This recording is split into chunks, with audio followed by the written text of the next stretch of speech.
Fl-aħħar xhur komplet tikber l-isfida tal-għoli tal-ħajja u taż-żieda fil-prezzijiet.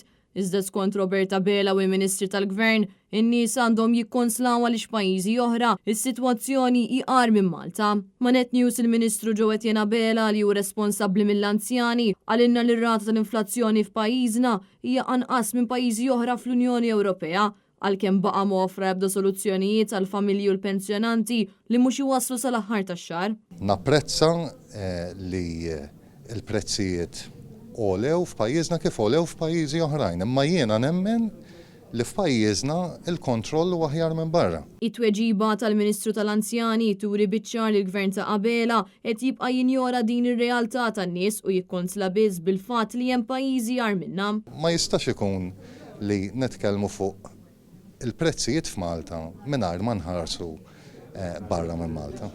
Ministru, xorta ma ġibtnix, din tweġiba li ħatat il-anzjani. Le, ma ġibtnix, ma tajtnix soluzzjonijiet.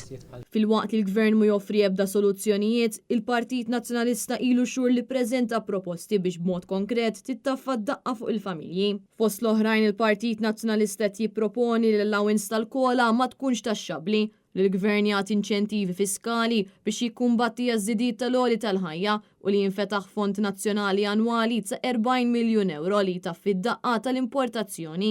Dan apparti li għandhom jinħolqu setturi ekonomiċi ġodda li joffru jobs ta' kwalità pagi aħjar.